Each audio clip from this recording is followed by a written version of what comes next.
whatever, that there is no connection. You've got Russia. If the president puts Russian salad dressing on his salad tonight, somehow that's a Russian connection. But every single person... Well, I guess I'd encourage you to check with the Commerce Department on this. Obviously, there are a whole range of regulations that prevent... No, that's I appreciate your agenda here, but the reality is... Oh, no, hold on. No, at some point, report the facts. The facts are that every single... extensive business ties between the United States and Iran. That's because we have concerns about the way that Iran continues to support terrorism, the way that Iran frequently violates... person who has been briefed on this subject has come away with the same conclusion. Republican, Democrat, so I'm sorry that disgusts you. You're shaking your head. I appreciate it, but... It's the basic human rights of their people, the way that Iran continues to develop a ballistic missile program, the way that Iran continues to threaten our closest ally in the Middle East, Israel. Okay, but understand this, that at some point the facts are what they are. And every single person who has been briefed on this situation with respect to the situation... that's left Iran pretty isolated. Now, they've gotten some sanctions relief because they have followed through on their commitments as a part of the international agreement to prevent Iran from obtaining a nuclear weapon. We didn't trust them to do that. We verified that they followed through on those commitments. But the significant limitations that remain in place on U.S. businesses doing business with Republican, Democrat, Obama appointee, career have all come to the same conclusion. At some point, April, you're going to have to take no for an answer. With Iran haven't changed and won't change until we see Iran begin to pursue a path that demonstrates a commitment with respect to whether or not there was collusion. How do you change the perception we're going to keep doing everything we're doing to make sure that what the president told... To complying with basic universal or at least international principles about human rights. The American people he was going to do to fulfill those pledges and promises that he made, to bring back jobs, to grow the economy, to keep our nation safe.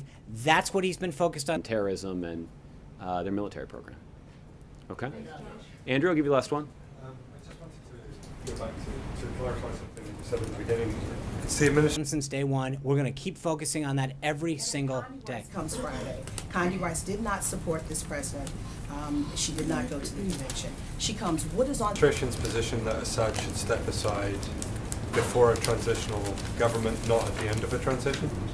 What we have said, Andrew, is that President Assad... The agenda, and how is their relationship? Has it healed since 2006 when he used a very negative word to describe... Here's what I'll tell you. It's interesting that you ask those two questions. Must step aside, because until he does, we will not see an end to the political turmoil and chaos that's been plaguing that country for far too long.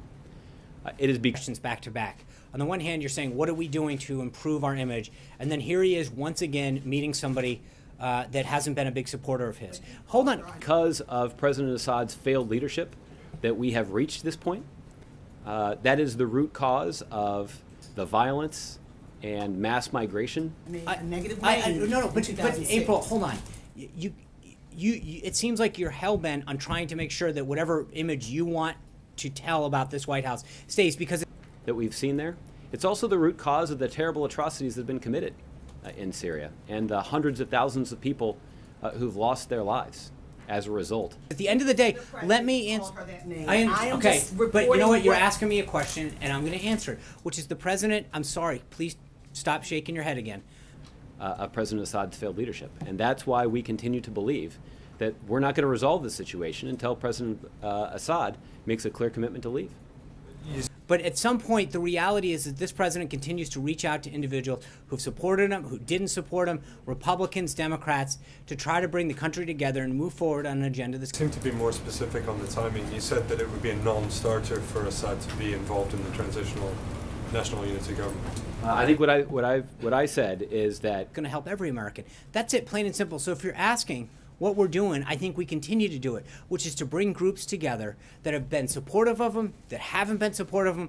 It will not, that the chaos and violence and turmoil inside of Syria will not come to an end until President Assad has left office. But to share a goal which is finding common ground on areas of national security, of personal security, of economic security, of job creation. Office, and that has long been our position, and it continues to be. Okay.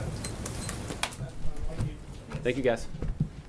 Of safer communities, of education, of healthcare that can unite us as a country and make the country stronger. Was it about Russia and Tillerson Friday? I think they're.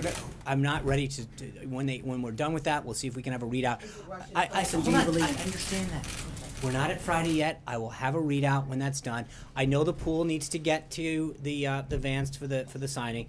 Thank you. I'll be back tomorrow. We're going to do 5 days in a row this week, ladies and gentlemen. Thank you. Thank you, guys.